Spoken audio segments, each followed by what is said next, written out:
Olá, seja bem-vindo ao podcast 45 do Primeiro Tempo. Toda semana um papo muito legal com pessoas inspiradoras e que tem muito a nos ensinar, compartilhar suas histórias e, claro, nos ajudar a refletir sobre esse momento de tantas mudanças que mais do que nunca a vida nos pede movimento. Bom, antes de apresentar aqui a minha convidada de hoje, eu lhe convido para dar um pulinho também lá no meu Instagram, o patricksantos.oficial. Lá você encontra todas as entrevistas, já são mais de 80 episódios. Interage comigo, manda suas sugestões e fica sabendo que acabamos de criar também uma página do 45 lá no Instagram, 45 do primeiro tempo.oficial. Bom, a minha convidada de hoje tem um olhar humano sobre as coisas. Trabalha com gestão das emoções. É uma estudiosa da inteligência emocional. Costuma dizer que o que a gente sente impacta sobre a forma como a gente pensa, que também impacta no resultado de nossas emoções. Complicado? Ela vai explicar, como também vai nos contar um pouquinho a sua jornada em busca de mais propósito, quando deixou também uma carreira de administradora de empresas para mergulhar nas competências socioemocionais. Eu estou falando da Tônia Casarim, mestre em educação pela Universidade de Colômbia e autora do best-seller Tenho Monstros na Barriga, que tem ajudado muita gente a nomear as emoções, além de ser também, vejam só, uma podcaster. E ela conversa diretamente conosco lá do Vale do Silício. Tudo bem, Tônia? Obrigado por aceitar aqui o nosso convite, compartilhar a tua história e o seu olhar. Valeu! Imagina, obrigada pelo convite, o prazer é todo meu, Patrick, uma honra estar aqui. E tenho certeza vai ser um papo muito legal, faz um tempo que a gente está querendo falar com você também, acho que esse momento pede, acho que mais do que nunca, né, Tônia, a gente precisa entender um pouco as nossas emoções e como elas estão mexidas nesse período de pandemia, né? Acho que você que estuda, lida com isso diretamente, como é que você está vendo isso? A gente tem que, talvez seja o primeiro passo para a gente se entender melhor, entender as nossas emoções. Fala um pouquinho sobre isso, depois vamos entrar um pouquinho na tua história, como é que você se encontrou também nas suas emoções, vai lá. Claro. Esse momento de pandemia é um momento em que o ser humano é um ser social, né? A gente precisa estar conectado com o outro, com outras pessoas, e a pandemia, ela traz não só muito medo, muita ansiedade, e a ansiedade tem a ver com a incerteza, o medo tem a ver com o impacto, né, do vírus na sua vida, na sua família, então isso tudo é muito forte no momento de pandemia. E quando a gente tem que ficar em casa, de quarentena, e não pode se relacionar, isso impacta muito o ser humano, que é um ser social. Né? Eu até falo que uma das minhas grandes preocupações com a pandemia é, sim, a questão do vírus, né? do coronavírus e da doença, mas a gente tem falado sobre a primeira onda, muitos países já estão vivenciando a segunda onda do vírus. A minha preocupação é uma onda de saúde mental. Perfeito. Porque o ser humano, a gente tem visto crescer questões de saúde mental nesse momento, e essa dificuldade de lidar com as emoções, de lidar com medo, com a ansiedade, e a gente sabe que as emoções são contagiosas, né?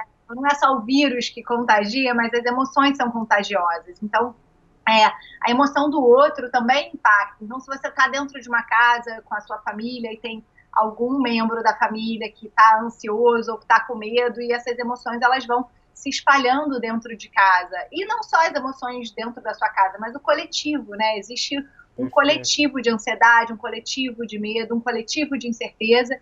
Isso tudo impacta a saúde mental das pessoas, com certeza. Então vamos explicar um pouquinho aquilo que eu disse aqui na abertura, que eu acho muito interessante, eu entendi o conceito, mas acho que é legal você falar conosco, que é assim, o que a gente sente impacta na forma como a gente pensa, que também impacta nas nossas ações. Quer dizer, tudo está dentro, né, Tônia? Acho que é isso, e de alguma maneira a gente vai reagindo a tudo isso. É mais ou menos isso que você diz nessa frase. Explica um pouquinho, porque eu acho que é uma forma de quem está nos ouvindo aqui agora tentar entender, né, tentar trazer um pouco aquilo que está dentro da pessoa para compreender o que de fato acontece com ela, né? Explica um pouquinho sobre isso. Claro, as emoções, elas são reações biológicas e fisiológicas do nosso corpo. Então, essa frase, para mim, ela diz como as emoções, elas têm impacto na forma que a gente pensa. Então, por exemplo, Se eu começo a ter medo, o meu pensamento começa a pensar em todas as coisas que podem dar errado. E isso se retroalimenta, e meu medo começa a crescer.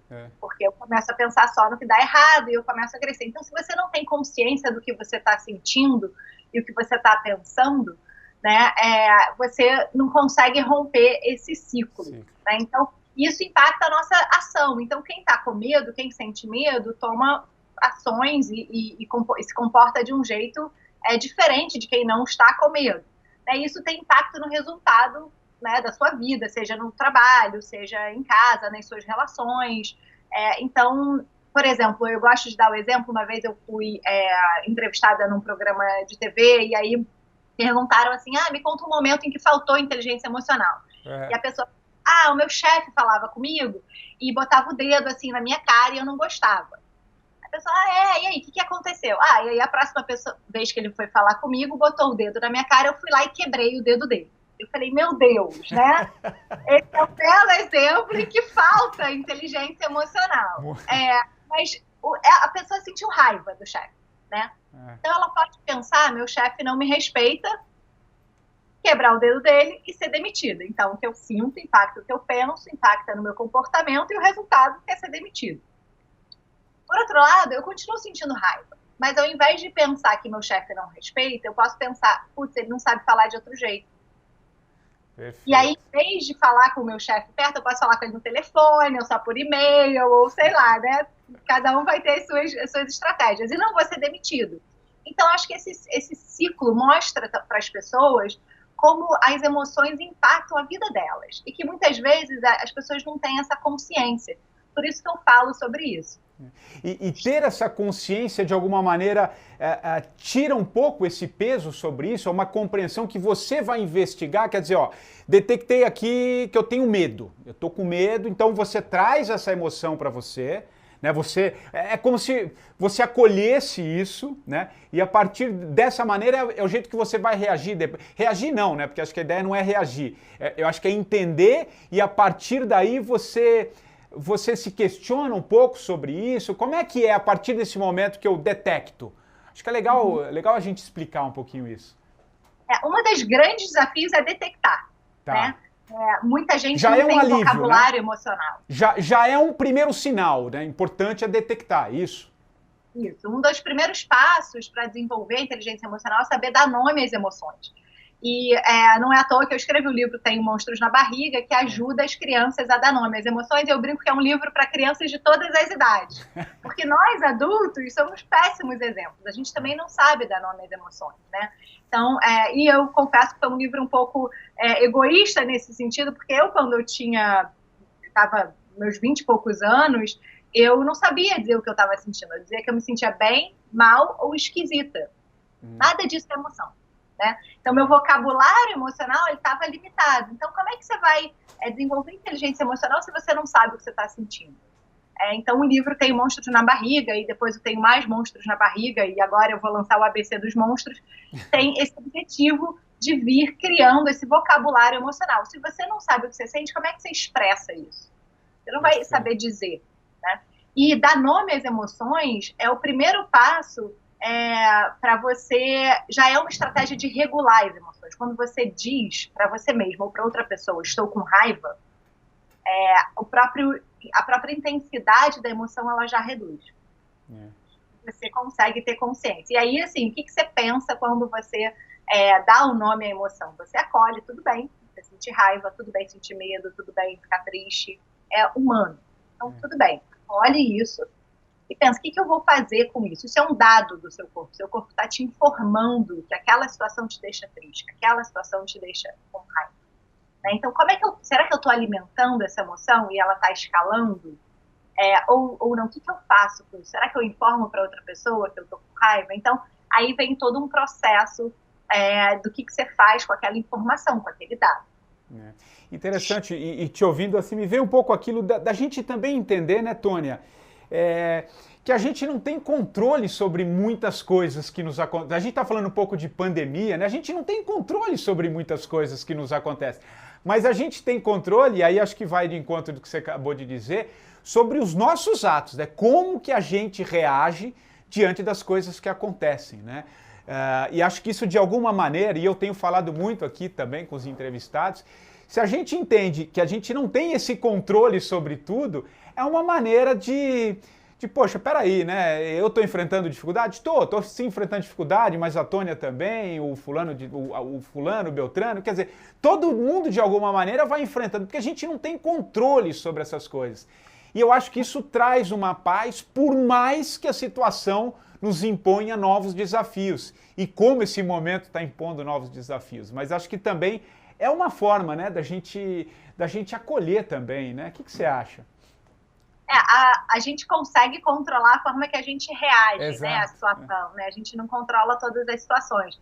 Então, com certeza, isso é muito importante, principalmente nesse momento. E eu acho que nesse momento de pandemia, eu costumo dizer que o coronavírus está ensinando para a gente a diferença entre empatia e compaixão, né? Acho que nesse momento a gente fala muito de empatia, se colocar no lugar do outro, sentir o que o outro sente, mas a compaixão é fazer alguma coisa pelo outro, né? Pelo outro, por você mesmo, autocompaixão, entender que, putz, tudo bem, vai ter dia que você não vai estar numa melhor situação, que você não vai estar se sentindo 100% bem, que você vai estar triste ou preocupado com algum familiar ou com algum amigo, né? E isso é normal, e ter a compaixão de acolher e fazer alguma coisa por você. Eu costumo dizer que nesse momento o autocuidado é fundamental, você saber o que você gosta. Então, uma coisa prática para os ouvintes é você fazer uma lista de 10 coisas que você ama fazer. Que você ama fazer, não é que você gosta, que você ama. E você tentar incorporar essas coisas no seu dia a dia. Claro que se dentro da sua lista tiver viajar, neste momento viajar você não consegue incorporar no seu dia a dia. Claro. Mas, por exemplo, eu adoro ler, adoro tomar chá. Então, são pequenas coisas que você pode fazer para cuidar de você e ter certeza que você porque essa é a base para o bem-estar também, sabe? E muita gente nem sabe o que gosta de fazer, o que faz você se sentir bem. Então, fica aí uma dica prática para os ouvintes para fazer essa lista de 10 coisas que você ama fazer e praticar. E quando você fala em autocompaixão, acho que é uma coisa muito importante também a gente entender como a gente lida com os nossos erros, né? Porque acho que esse momento que as coisas estão acontecendo numa velocidade, por exemplo, vamos trazer para o mundo real aqui, né? Cara, o que tem de loja fechando, comércio fechando, tendo que mudar a sua forma de se relacionar com as coisas, gente perdendo o emprego, não que isso será definitivo, vem aí um novo rearranjo, mas o tempo dirá, né? A gente está num momento de muitas mudanças, né? E às vezes a gente tem que entender, e eu linko um pouquinho com a própria pergunta anterior, com essa questão dos erros, porque senão a gente começa a achar que tudo é nosso, não que você não tenha que fazer o teu melhor ali, né? Mas você tem que entender que certas coisas fogem do seu controle e muitas vezes a gente confunde com o erro. E aí acho que é importante isso que você falou da autocompaixão, né? De você também, não só com o outro, mas com você, né? De captar. Acho que isso é importante você falar um pouco dessas competências emocionais para a gente entender no momento que está todo mundo meio perdidão, para usar uma expressão aí. O que você acha? Acho que esse momento é uma excelente oportunidade, é um convite para você mergulhar em você mesmo, para você entender o que faz sentido para você, quais são seus valores, o que importa, o que você tem controle ou não, para associar com o que você falou. Muitas vezes essas questões que acontecem, a gente não tem controle, então não tem a ver com você, com o seu erro, ou com alguma coisa que você fez.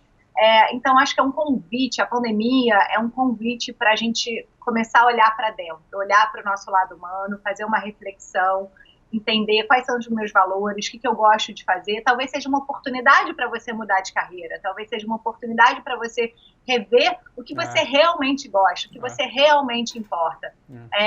E o autoconhecimento, até desenvolvi uma metodologia que se chama mergulho, e o autoconhecimento é um processo de vida inteira, né? Não é porque você vai falar comigo ou passar por essa metodologia que você, pronto, agora eu fiz um curso com a Tônia, eu me conheço. Não é verdade. Se você tentar fazer um curso que te promete isso, não faça. É um processo de vida inteira, mas eu acho que esse momento em que as coisas diminuem um pouco o ritmo, em que você tem um turbilhão de mudança, e que você pode olhar para dentro, eu acho que é um convite. E o autoconhecimento é um dos pilares da inteligência emocional.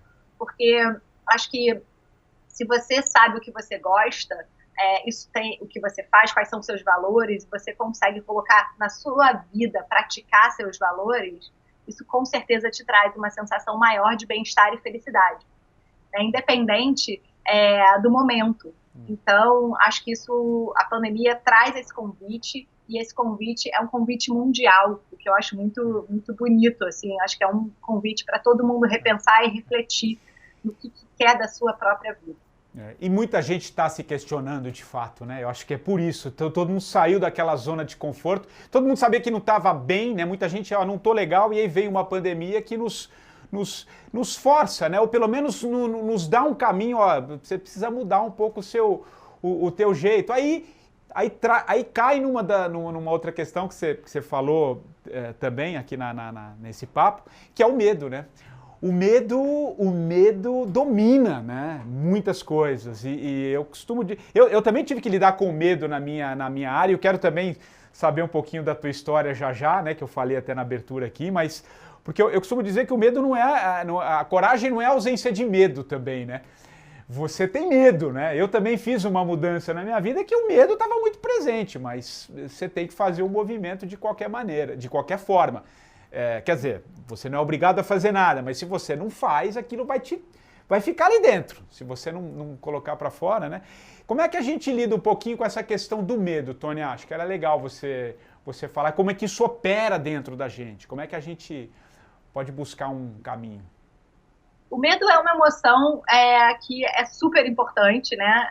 Porque ela fez com que a gente sobrevivesse enquanto espécie ao longo dos anos. Se a gente não tivesse medo, a gente ia deixar as cobras picarem, os bichos morderem a gente como espécie, não ia chegar onde a gente está. Então, primeiro eu queria trazer a importância do medo, porque o medo te ajuda a avaliar riscos, né? O medo existe e ele te ajuda a avaliar os riscos que você tem, internos, externos, e te bota numa posição de alerta. Alerta sobre o que eu vou fazer. E eu costumo dizer que não existe coragem sem medo. Se você não tem medo e, por exemplo, surfa uma onda super grande, não é que você é corajoso. Pode até ser que você seja, mas se não tiver medo, você não é corajoso. Então, a coragem e o medo, elas ficam dentro da nossa barriga ao mesmo tempo, né? E cada um lida com o medo de uma forma. Eu tenho certeza que, para mim, o medo... Geralmente, às vezes que eu tenho medo, ela me indica que são coisas que eu quero muito fazer e eu tô com medo de errar e de falhar. E geralmente tem a ver com isso na minha visão para mim, né, individualmente. E aí eu começo a me questionar sobre por que eu tenho medo de falhar. O que falhar significa para mim? O que falhar significa? O que os outros vão achar se eu falhar ou se eu errar? Ou se eu não conseguir atingir minhas metas, né? Então, acho que... E aí volta para a autocompaixão. E daí se eu errar? E daí se eu falhar? A beleza está no processo. Então, o medo, eu acho importante a gente entender. Dar nome ao medo, saber do que eu tenho medo, e entender o quanto você controla ou não esse medo. Eu lembro quando eu escrevi o livro, eu tinha medo das pessoas não gostarem do livro. Mas... não vai ser o mundo inteiro que vai gostar do medo. Você não existe para agradar todo mundo. Né? Assim, vai ter gente que não vai gostar, e tudo bem, se você não gostar, não compra o livro, tudo bem. E aí esse processo começou a me ajudar a falar, putz, vou botar um livro no mundo e se as pessoas criticarem? Vão criticar. Eu costumo dizer que tem duas certezas na vida, que você vai morrer e que você vai errar, né? Então, se você vai errar, talvez a gente tenha que normalizar um pouco esse processo do erro, e falar, putz, aceita que você vai errar, e só continua o processo, né? Então, acho que isso é importante. E entender que talvez aquilo seja o melhor. Você está falando de um livro, tem um livro da Elizabeth Gilbert, que é a autora do Comer, Rezar e Amar, que chama A Grande Magia, né? Acho que alguém até citou esse livro aqui. É muito interessante, porque ela fez muito sucesso com o Comer, Rezar e Amar, e nesse segundo livro ela fala um pouco dos dramas que ela vivia de lançar um outro livro e não fazer o mesmo sucesso que talvez tenha feito o primeiro. Então ela foi entendendo que faz parte. Se não, talvez o meu melhor nesse momento seja esse livro aqui, ou entender, né? Porque se a gente não faz esse movimento, a gente vai encobrindo, né? E vai deixando, vai guardando no quartinho, né? Aqueles quartinhos que a gente vai enxotando tudo. E em algum momento você vai ter que mexer com eles, né? Ou vai morrer com eles com outras questões. Então acho que é entender esse movimento que faz parte, é o nosso melhor, talvez, né? Acho que tem um pouco a ver com isso. Tônia, vamos falar um pouquinho da sua história. Como é que você partiu para esse caminho, cara, de estudar as competências humanas, as questões emocionais, colocar o ser humano no centro ali, né? No centro no sentido, não que o ser humano seja o centro do mundo, mas o centro dos grandes questionamentos, né? Como é que foi o teu processo que você fez, né? Também uma transição aí de carreira, foi estudar fora. Conta um pouco pra gente, que é interessante para quem assiste aqui e ouve o programa. Claro. Eu fiz administração de empresas e eu tenho um irmão que é 10 anos mais novo que eu, e a minha família não tinha muita condição financeira, mas eu tinha bolsa de estudo na melhor escola da cidade, meu irmão estudava numa escola pública. E aí aquilo me dava uma agonia muito grande, porque tinha uma desigualdade dentro da própria casa, né? A gente vive num país desigual, mas dentro da própria casa eu estudava na melhor escola da cidade, em tese ele estudava na pior escola da cidade. E aí, como família, a gente achou várias formas para dar bolsa para o meu irmão, conseguir desconto em algumas escolas particulares, e ele se formou. E enquanto, durante esse período de 10 anos da minha carreira em administração, eu trabalhei em várias empresas, eu percebia que os líderes que eu mais admirava, eles tinham competências que ninguém ensinava. E eu falava, gente, por que o que faz a diferença são essas competências, mas ninguém ensina? Por que a gente precisa esperar entrar no mercado de trabalho para desenvolver essas competências? E eu descobri que são competências relacionadas à inteligência emocional. E eu falei, por que não começar a desenvolver desde pequeno? Porque se isso faz com que a pessoa seja mais empática, saiba liderar, motivar outras pessoas, né, que era todo o contexto que eu tinha organizacional dentro da minha carreira, por que não começar antes? Por que a gente espera tanto?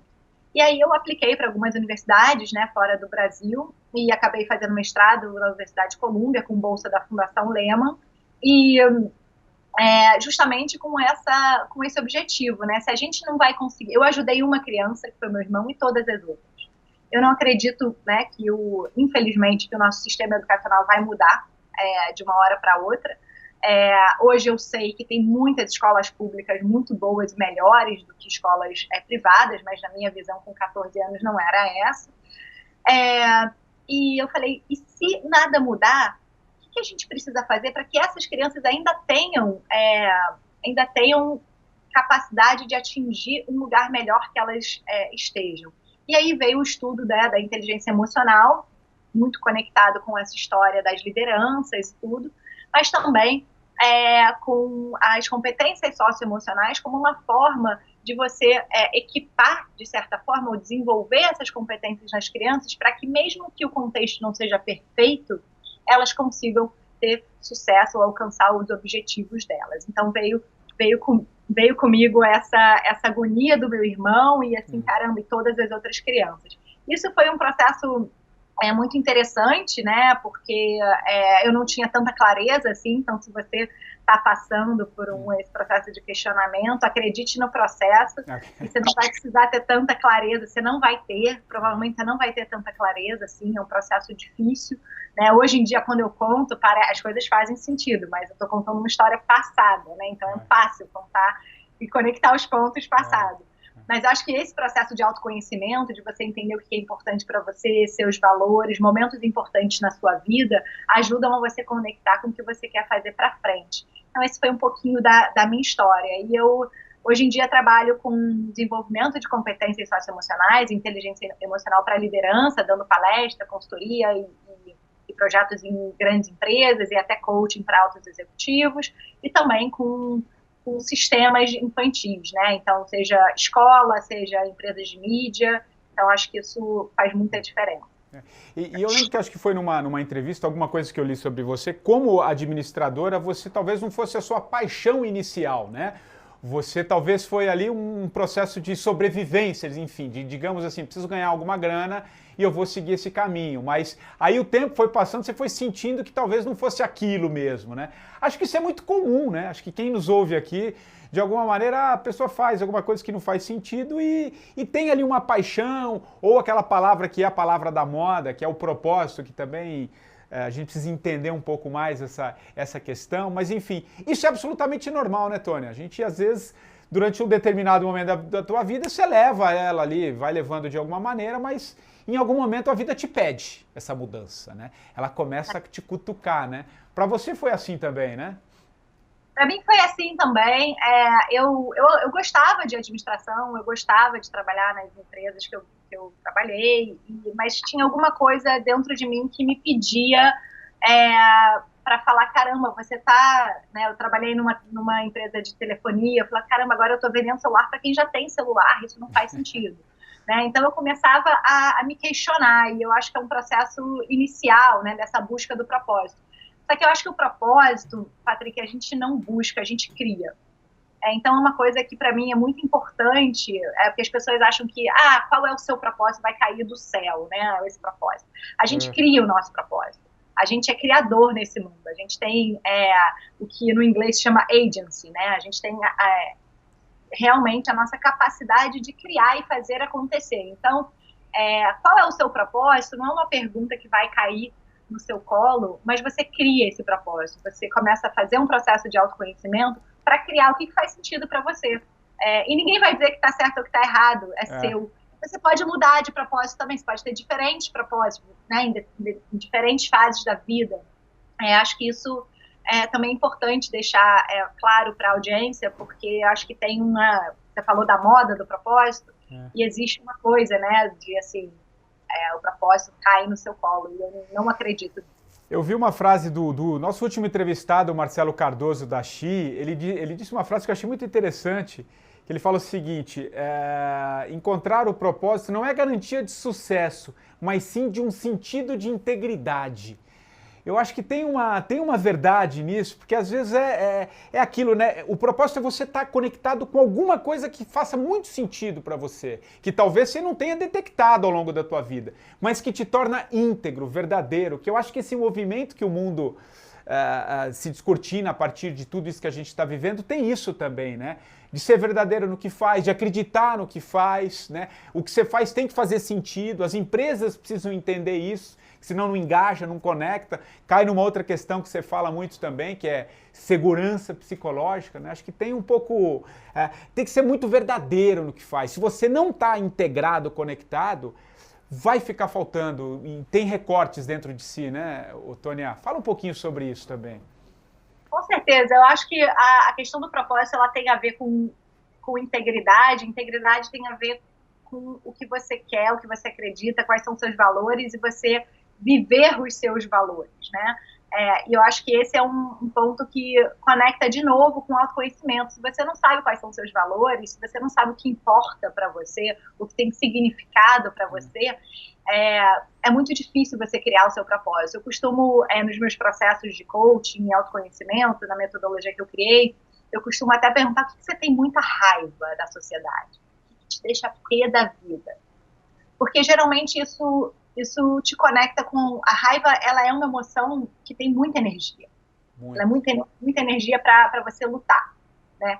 Então, eu costumo ver se isso é um indício também de que você ali tem um propósito. Então tem gente que fala, putz, eu fico muito pé da vida com como os animais são maltratados. Será que tem alguma coisa a ver com animais, com alguma coisa nesse sentido no seu propósito? E a pessoa pode ter uma carreira completamente diferente, né? E aí, se tem alguma coisa a ver, pode ter 1000 opções. Pode ser fazer uma empresa ou trabalhar numa empresa que não testa os produtos em animais, ou pode ser um ativismo com veganismo, pode ser 1000 coisas, né? Assim, não tem um caminho traçado específico. Mas o autoconhecimento, para mim, é muito importante, porque se você não sabe o que é importante para você, se você não sabe o que você gosta de fazer, o que você ama fazer, vai ser muito complicado. Eu brinco que até com o desenvolvimento das tecnologias exponenciais e tudo isso, as pessoas têm medo, né? De tipo, caramba, a tecnologia vai tirar o meu emprego, vai tirar o meu lugar. Isso, de certa forma, é verdade, mas vão ter outros empregos sendo criados por causa da tecnologia. Mas olha que legal, e se a tecnologia começar a fazer o que você detesta fazer no trabalho e sobrar tempo para você fazer o que você ama?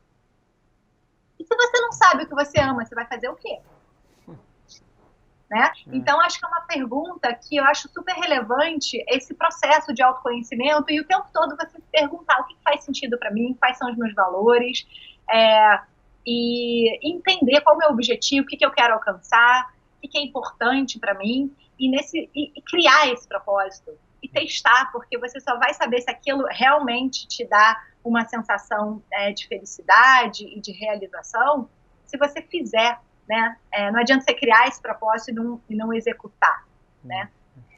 Eu sou muito focada também em você aprender, refletir e testar na prática e fazer acontecer, senão você não vai ter certeza que é aquilo. Você acha que as empresas estão já entrando um pouco, compreendendo um pouco isso, Tônia? Você acha que vem um movimento aí de mais humanização, digamos assim, no mercado de trabalho? Como é que você que lida com isso, como é que está esse movimento? Você acha que essa pandemia também, de alguma maneira, acelera esse processo? O que você está observando aí? Com certeza, Patrick. Eu acho que a gente vive uma onda de humanização no mundo, já vem acontecendo há um tempinho. Eu acho que a pandemia coloca isso como agenda prioritária nas empresas, no momento em que se olha para as pessoas e começa a entender que cada um lida de um jeito, e a pandemia pode ter impactado as pessoas de formas diferentes, em níveis diferentes, então existe uma compaixão maior. O fato de as pessoas, aquelas que podem estarem trabalhando de casa, aumenta, isso significa que elas estão trabalhando mais também, não sei se você já viu alguns dados, trabalha-se mais horas, e existe uma preocupação muito grande com a saúde mental e com o burnout, né? Sim. A gente tem, hoje em dia, a diversidade aí, né? E a questão da diversidade, equidade, inclusão e pertencimento tem crescido em termos de agenda prioritária. Eu acho que isso é um processo de humanização das empresas, apesar de muitas não saberem como fazer isso. E a gente falou aqui de integridade, né? Eu acho que a questão da autenticidade, você poder ser quem você é na empresa, né? Até um ex-chefe meu, ele me mandou a Kamala Harris, né? E o Biden foram eleitos nos Estados Unidos, e a Kamala apareceu várias fotos dela usando All-Star. Um dos meus primeiros trabalhos, né? Quando eu fazia administração, eu só ia de All-Star. E eu era super criticada, e eu recebia feedback que eu ia de All-Star, que eu tinha que usar, né, eu ainda era trainee, estava no começo da carreira, que eu tinha que usar salto, eu tinha que usar sapato, porque se eu queria crescer na empresa, aquilo, né, as pessoas iam sempre me ver como uma menina, porque eu usava All-Star. E eu fiquei muito feliz que eu recebi eu pensei nele quando eu via a Kamala usando o All-Star, e para mim aquilo era autenticidade, eu posso ser quem eu sou, e o All-Star não vai definir a minha competência. Eu acho que as empresas, elas estão começando a entender e a aceitar e a acolher o ser humano como ele é e como ele quer ser. Né? Então, eu acho que isso é um processo de humanização das empresas. A gente ainda sofre um pouco com algumas culturas, né? Mas, de forma geral, existe sim essa tendência.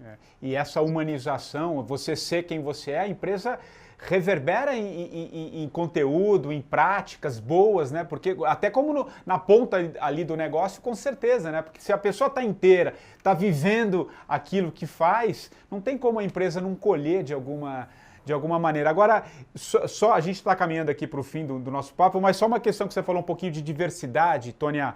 Eu queria te ouvir, a importância da diversidade, cara, para a questão da aceitação, né, de aceitar o outro também, ver o outro como igual, né, ainda que não pertença à sua bolha, que a gente normalmente fica nas nossas bolhas, né, a gente precisa entender, até já que estamos num processo eleitoral aqui no Brasil, eu sei que você mora nos Estados Unidos, mas eu fiquei extremamente espantado com uma notícia que veio essa semana, não sei se você viu, que pela primeira vez Curitiba, que é uma das grandes cidades aqui do Brasil, elegeu um vereador negro, primeiro negro numa Câmara de Vereadores.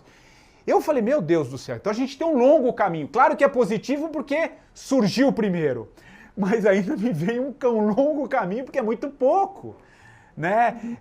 E tem uma grandiosidade na diversidade, né? Em todos os ambientes é fundamental a gente saber conviver. Eu queria te ouvir um pouquinho sobre essa questão para depois a gente aí sim caminhar aqui para o fim do nosso papo. Vai lá. Cara, acho que essa questão da diversidade, ela é super importante. A gente precisa, se a gente tem, realmente é um absurdo a gente eleger um negro. Eu acho que temos a questão do negro, da mulher, do gênero, né? Eu acho que o mundo, por ele estar vivendo esse momento também, o mundo é um mundo global, né? A gente começa a ter contato com a diversidade de uma forma que a gente não tinha antes. Então, eu volto de novo para o autoconhecimento, porque a gente tem o que se chama de viés, né? A gente tem viés a gente gosta das pessoas parecidas com a gente, isso é humano. A gente contrata pessoas parecidas com a gente, isso é humano. E se a gente não tiver consciência disso e aceitar isso fica muito difícil da gente mudar, né? A diversidade tem isso. Eu acho que isso deve estar na agenda de todas as empresas, não só porque é o certo, né?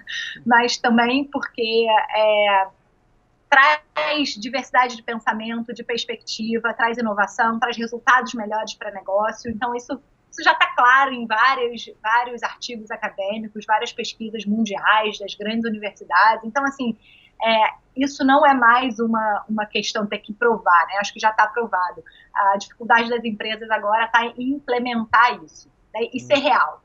Eu não quero contratar um negro como o vice-presidente de diversidade da minha empresa, e aí eu tiquei isso, né?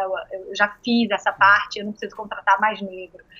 Eu acho que a agenda real, né? E aí a gente fala de integridade de novo, a integridade da empresa em falar e fazer o que está falando. E aí tem de novo, né? A questão da representatividade é muito importante, inclusão, não adianta você abrir o espaço da sua empresa para a diversidade se você não inclui aquelas pessoas, né?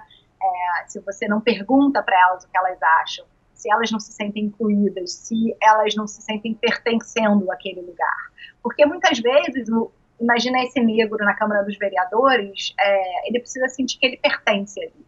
Porque, né, no nosso mindset, essa questão do pertencimento é uma das grandes ondas de pesquisa atualmente nessa área de desenvolvimento socioemocional, porque se você não pertence, você sai, ele vai ser expulso, e aí a gente retrocede nesse processo. E as empresas precisam ter o que a gente chama de segurança psicológica, você até falou, um ambiente seguro, em que as pessoas podem ser quem elas são, dar opinião, não ter medo, né? Não ter medo de ser quem elas são, de dar opinião, de ter esse espaço. E isso tem muito a ver com o desenvolvimento da liderança também, né? Quando a gente fala de empresa, a gente está falando da cultura da empresa, é muito intangível.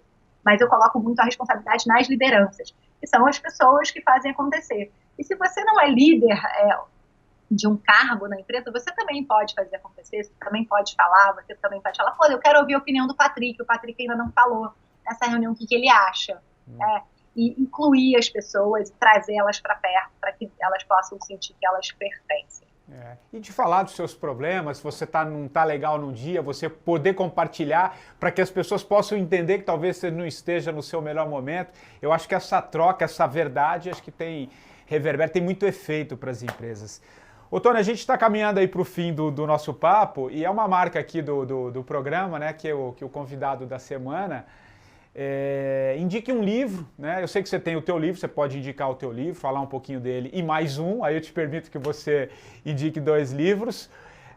E depois escolha uma música que encerra aqui a nossa versão podcast, né? A gente tem a nossa versão que vai para o YouTube, por isso que a gente está aqui frente a frente, mas também na versão podcast que eu gosto sempre de encerrar com uma música. Aliás, faço um convite para quem quiser, tem uma playlist do 45 no Spotify com todas as músicas, 80 músicas escolhidas pelos convidados, gente das mais diversas áreas. Então, eu queria que você escolhesse o livro e depois uma música, Tônia. Legal. Para mim é sempre difícil escolher um livro só, tá, Patrick? Eu estou vendo pelo muito, fundo aí, na sua biblioteca, o que não falta são livros aí, né? Eu leio muito, eu amo ler, eu acho que a leitura para mim é super importante. Mas eu vou indicar um livro, bom, já que você permitiu, o livro que eu escrevi tem o Monstros na Barriga, É um livro infantil, mas eu costumo dizer que para todas as idades, livro para crianças de todas as idades. E o livro que agora me veio na cabeça e que eu acho que tem a ver com o papo que a gente teve, é o livro A Coragem para Liderar, da Brené Brown. Eu adoro a Brené Brown, ela dela, fala muito. Eu não sei se é o novo dela, eu acho que é um dos que eu mais gostei. Ela tem um livro também, A Coragem de Ser Imperfeito, aí já falei de outro. Esse é um clássico dela, essa acho que é até o mais conhecido dela, né? A Coragem de Ser Imperfeito, né? Fala da vulnerabilidade, né? Exatamente, e do erro e de tudo isso. Mas a coragem para liderar, para mim, eu acho que tem muito a ver com a questão dos líderes, da coragem, do medo, de lidar com situações desconfortáveis. Então, esse é o livro que eu indico, da Brené Brown, A Coragem para Liderar. E a música que você pediu, eu vou escolher uma do Michael Jackson, Don't Stop Till Get Enough. Eu acho que essa música, para mim, ela me faz continuar seguindo, apesar das falhas, dos erros, dos medos, e eu acho que ela traz essa inspiração para mim, de continuar, até quando eu estou correndo, fazendo exercício, e está difícil, não para, continua, porque eu acho que muitas vezes a gente precisa continuar, apesar, né, das nossas emoções, dos medos, da vulnerabilidade e do medo de errar. Então, essa fica aí a minha música. Que legal, gostei da indicação do Michael Jackson, entra aqui na nossa primeira trilha aqui na nossa playlist, muito legal, gostei da indicação. E Tônia, queria muito te agradecer aqui o teu olhar, né, você trazer um pouco a sua visão sobre essa área que você estuda, que eu compartilho contigo muitas coisas. Eu acho que a gente está num momento de olhar o ser humano, assim, colocar ele ali no centro, não do universo, mas do centro, de entender que é ali que está a base de muitas coisas, né? E você tem um trabalho muito legal nessa área, então eu queria muito te agradecer o teu olhar, a sua visão sobre tudo isso que a gente está vivendo. Enfim, obrigado por participar aqui do 45, tá bom? Obrigada, Patrick, uma honra, prazer todo meu. Conversamos com a Tônia Casarim e a gente volta na próxima semana, claro, sempre com um novo entrevistado aqui no podcast 45 do Primeiro Tempo. Um abraço e até lá.